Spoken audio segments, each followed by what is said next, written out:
Hello and welcome. My name is Tim, and for 3 weeks I work on a tugboat like this, and then I have 3 weeks off and I hang out on a boat like this. Actually, this boat. I bought this boat a few years ago, and since then have been sailing it up and down the east coast of the U.S.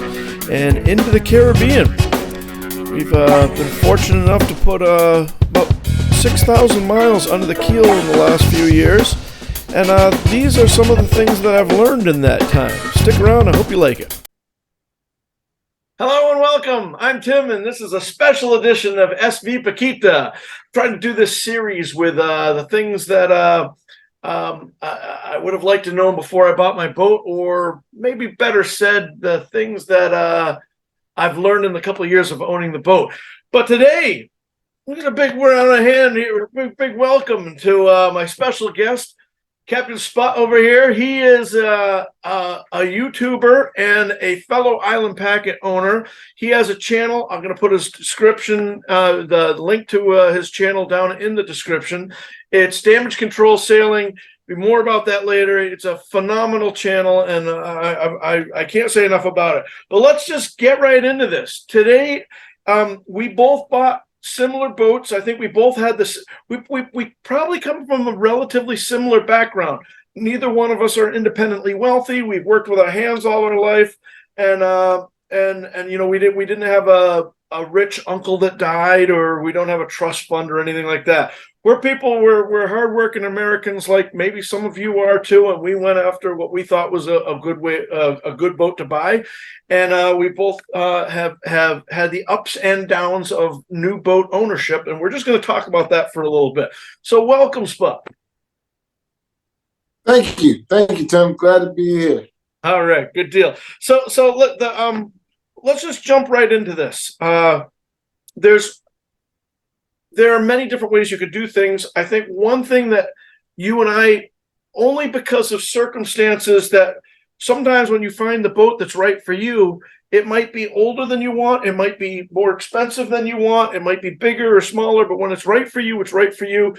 In that process, I think you and I ended up going on two different paths. In my particular path, I was in a contract for a boat that was another 420. I really like. You know what? I should back up and say that I had really fallen in love with the 370. The 370. It's a newer boat. It's supposed to be really. The design is supposed to be really good. You know, fast for its size, and I really liked everything on paper and on video that I saw. When I actually got into the boat, I was giving up my home, and then the boat was going to have to be my new home. I was going all in on this, and it just felt a little too small for me. I ended up falling in love with the 420, and that's where I went. The one that came up on the market that thought was everything was right, turned out it failed the survey. I had a bunch of things that were wrong with it. In getting out of that, by that time, I knew the make and model that I wanted. Unfortunately, the only one that was available that came up shortly after that was one that was much more expensive than I wanted to pay, and the market was such that if I didn't buy it, somebody else would. Having said that, there's some value to when you do spend some money. It's not just somebody having a windfall. It's because they put a lot of money in. And in my particular case, the previous owner of the boat had set the boat up to go, and he sailed down the islands for a year and came back. He had a deal with his wife where she was going to work a year later than he was, and then when he got done with the boat, he'd sell it and they'd buy an RV, and away they went. Anyway, he did a whole bunch of things to my boat, which were really, really great for me. One of the things he did was he replaced all the standing rigging. You know, we always talk about the merits of an Island Packet, and one of the things I like is a really strong rig. We have 14 stays. Well, every stay that you get costs more and more money. Anyway, he had all those done. He had put a brand new mainsail in. He had a spinnaker that he had never used, never had one day on the asymmetrical spinnaker. He had done a whole bunch of stuff, and he also did some stuff like, in preparation for fuel outside of the U.S., he got one of these Raycor 1000s. It's a great big long filter, and actually, I wouldn't recommend doing that. The way my the fuel comes out of the tank, goes through this big big 1000, then it goes into a regular rate core that has the dual rate cores. You can flip the lever back and forth, and that's a great system. My problem is that we're pulling through so many filters.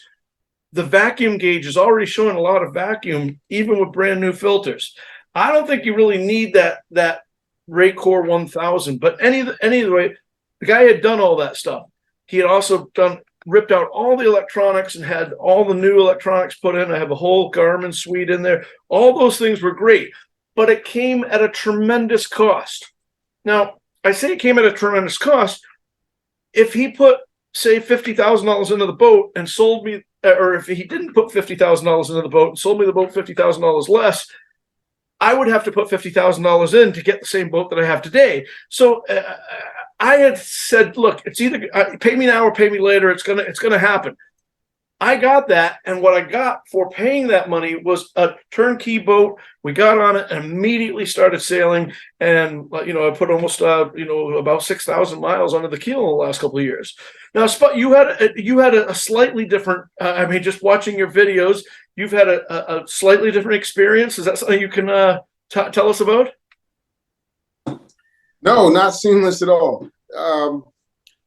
Just the 2-year search, and then determining that my price point would mean that I wanted an older boat for what I was looking for. And I would have to get an older boat to get everything that I was looking for.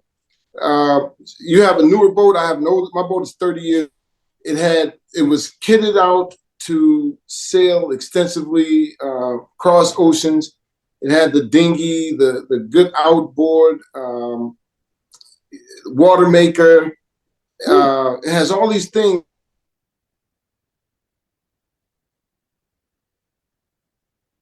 But it's all old stuff. Yeah, the electronics, I believe, are 2014, which, you buy a computer today, it's old.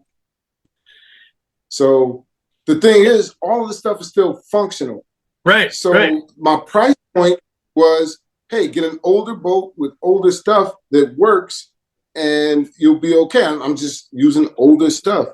But I spent a whole lot less, than something that's newer.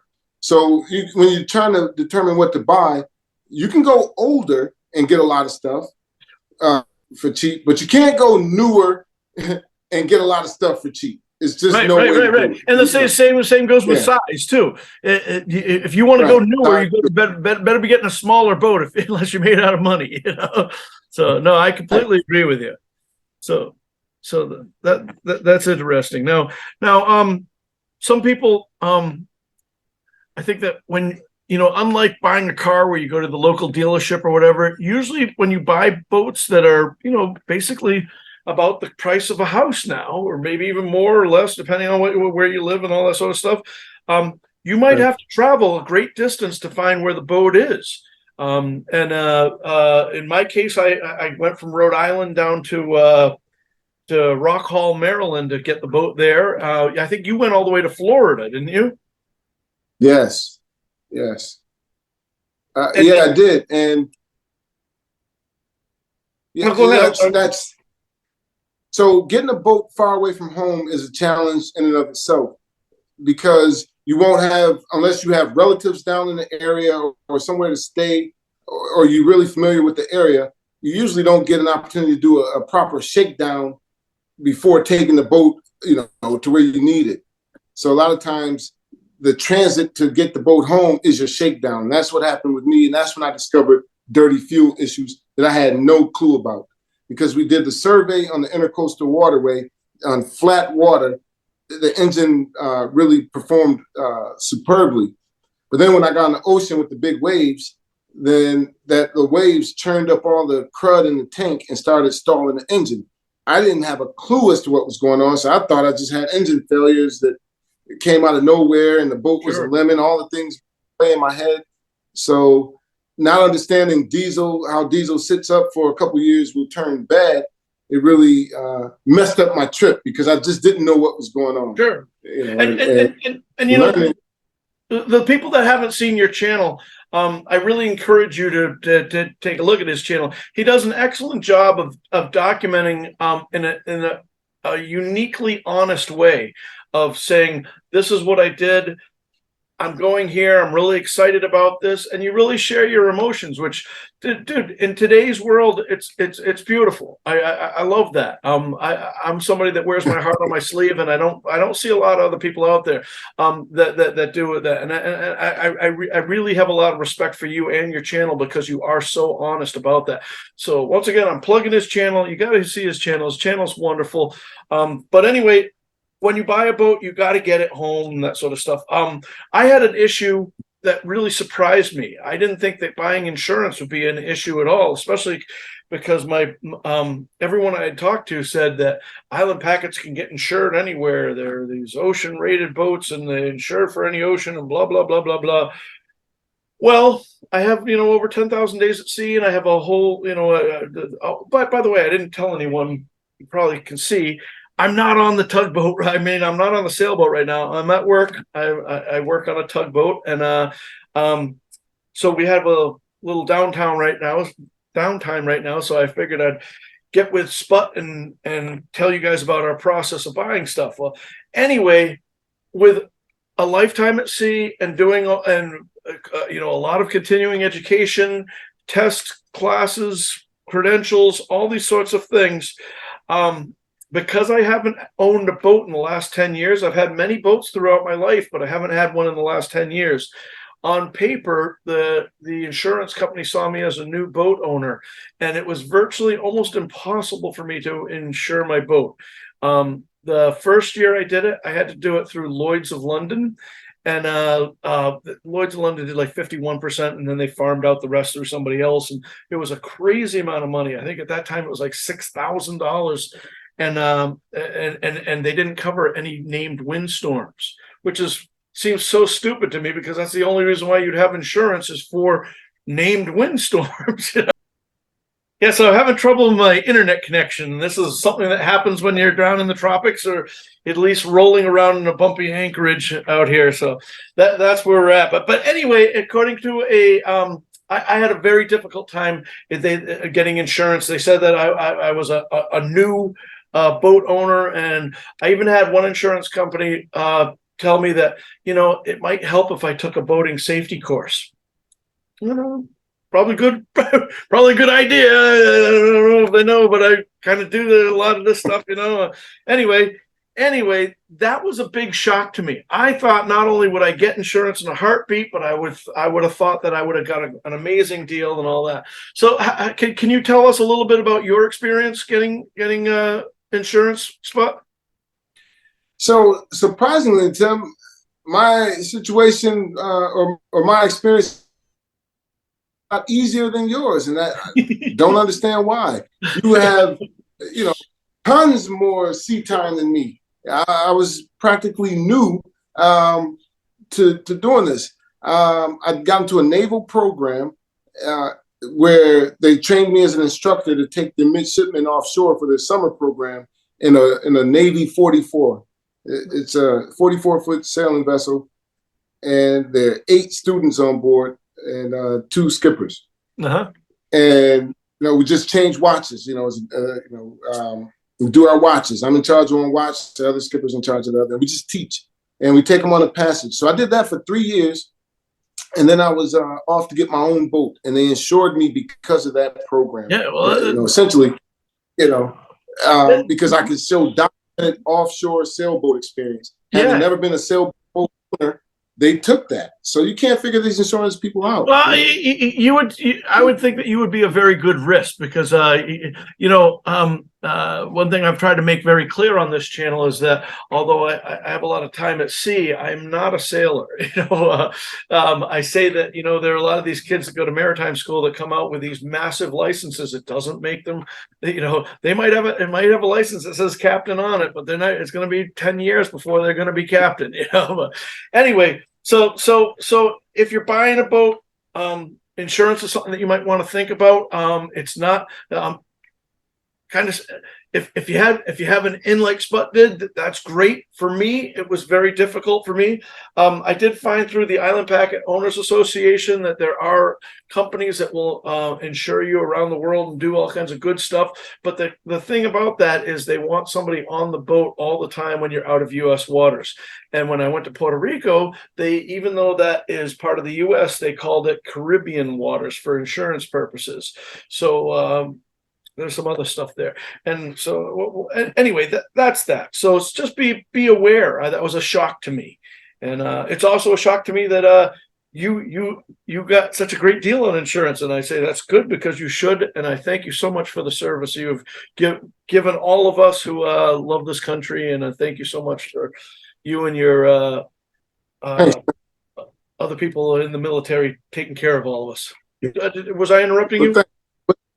No. To your point, though, real quick, that's a good point. When you're doing your boat search, find out about insurance before you buy the boat, because you may get a boat and then not be able to insure it. I almost got stuck with a hurricane damaged boat where I was going to buy it. I hadn't even thought about insurance, and somebody mentioned, hey, you might want to look into insurance first. And as it turned out, no one was going to insure that hurricane damaged boat. Right. So before you sign the paperwork, good point, Tim, look into the insurance first to make sure you're insured.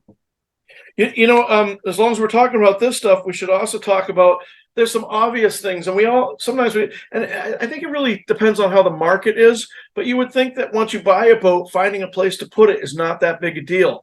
Well, right now, I'm in a bit of a pickle. I've been telling everybody for a while now that I have a mooring up in Maine, and I was going to go up and spend the summer with my dad up in Maine, on my 3 weeks off each time. And unfortunately, my dad has moved into, he's 93, and so he's moved into a home where his needs can be met better than living alone. And it doesn't really make sense to pay for both of them. So I imagine that before I get the boat up north, that house will go and the mooring there will go with it. So right now I'm in a panic running around trying to find a place where I can put my boat. And Rhode Island is booked up. The place that I was at before, Watch Hill is a beautiful place. If you know anything about Watch Hill, it's wonderful. It's right in a prime cruising ground. But I mean, even so, I probably had about 6 inches underneath my keel at low water, and when the boats would swing, I'd be about a foot off of another boat, and I still pay over $4,000 a year, $4,000 for the 13 weeks of the season there. So it's a huge amount of money, and there aren't a lot of options. I was supposed to pay for that last November, and I didn't re-up it because I thought I was going to Maine. So now I'm in a panic looking for a place and trying to find any. If you guys know anything from New York to the Canadian border for this summer, let me know. Anyway, that's what I'm hoping to do. But didn't the military come through and help you too, where you're keeping your boat? You don't have to say where it's at. I mean, but I'm just saying that. Yeah, well, so it is on the military installation, and the rates are so much better, but there was a waiting list. The waiting list initially was over a year long. So I put myself on the mission of getting a boat. Sure. And when I first arrived, I did the first 3 months in a marina, in a public marina up in south of DC. I see. And I stayed there until on the waiting list at the military base. Nice. So make sure that, you're buying a boat, make sure that you can insure it, you have a place to go.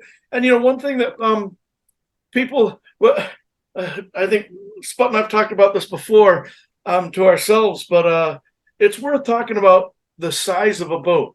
Now, granted, you out there that have been sailing and have had a bunch of boats and all that, you're going to laugh at all this. This is old hat for you. But I can tell you that if you're and I know that some of you are out there, I've met you guys at some of my meetups who have bought boats just like Sput and I did and had never had a sailboat before this and this sort of stuff. We tend to buy them. We size them I want to say for the wrong reasons. In the big pictures, it's probably the right reason, but I don't know if it makes a lot of sense. What am I getting at? I'm saying that I was saying that I was looking at the 370. I love the 370. It's 37 feet long. Turns out it wasn't the size of it. It didn't feel like home. I went to a 42. That felt good enough to me. And when I told my friends who have been sailing for a long time that I was getting a 42, everyone's like, "Oh my God, that's a massive boat. That's too big for you. You need to start with a small boat, blah, blah, blah, blah, blah, blah, blah." And if you're somebody who's sailed for a long time, you've probably said this to people before. If you're somebody who is buying a boat, you've probably heard this a bunch of times. Now, I don't know about you, Spot, but I could tell you, if I could go back in time, man, it would have been nice to do a whole bunch of different type of sailing, whether it be downwind sailing, using the spinnaker, using the whisker pole, getting better at jibing the boat, that sort of stuff on a smaller boat before you go. And when in 10 knots of wind, when that asymmetrical goes bang, and your block that's like this big just disintegrates. You're like, there can't be that much pressure in that stuff, but it is. Everything gets bigger. Do you find this? Have you heard this thing about everyone saying, "Oh, boats are too big. You need a smaller boat," and then we buy a big boat? Absolutely, yeah. My deal was because I trained on a 44-foot boat, Sure. So I'm familiar with the forces. Sure. But there are 10 other people on the boat with me. So right. You're not single-handing it anymore. Right. You're gonna get this big boat by yourself. There's no way you can do that. But at the same time, I didn't want to go through all the trouble of buying a boat to learn on. Really made sense for me to buy a 30-foot boat to learn on, and then have to sell it. No, oh my God, yeah. Oh, this experience was painful enough. I only wanted to do it once. So I said, the boat I get is the boat I intend to live on and go around the world on. I'll just have to grow into it.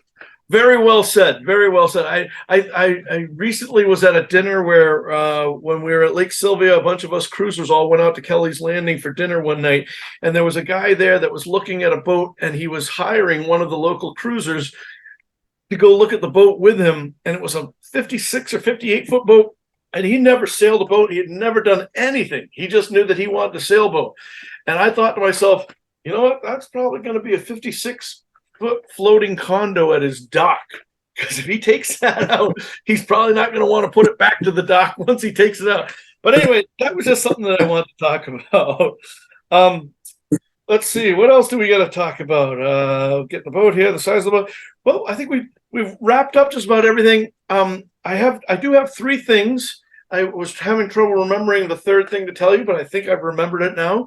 I'll tell you these three things in a minute, but I'll tell you three things that my boat came with that I didn't think that I'd ever use, and I'm really happy it came with. But before I do that, let me just remind you that Damage Control Sailing, Sput's channel, is awesome. It's an up-and-coming channel, and you'll love his honesty. He wears his heart on his sleeve, and you do a wonderful job of storytelling and talking about, it sounds weird, but there's an emotional side of sailing. People don't go sailing just because they want to get somewhere cheap. They go because you're vested in this. You've put a lot of money and time and all this sort of stuff into this. And when things don't go right, it's easier for YouTubers. And you know what? I'm really guilty of this.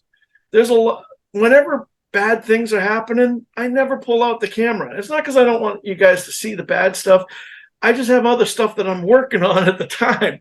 But you are so good at documenting the real things, but also showing your excitement of new boat ownership and going and being at one with the water and the sails and the wind and everything is great. And then something horrible happens and you have to get towed or whatever. And you're bummed out about it and you acknowledge it, but you don't let it get you down. And then your friends and your family ask you why you're doing this. And I'm probably not doing you any justice here trying to explain your channel, but I think that there's a honesty to your channel that is very, very rare that we see on YouTube today, and we need more people like you. And I'm really glad to have you on. I'm really glad to have you in the IP community, and I'm really glad to have you as my friend. So thank you so much. Do you want to say anything before you do the last three things? Hey, Tim, thanks a lot for having me, man. hit me up with this idea, I was on board right away because I love your channel. Again, when I saw you in that island packet going, and the way you went to Puerto Rico and you were just out there doing it, I said, that's the guy right there. He's doing exactly what I want to do.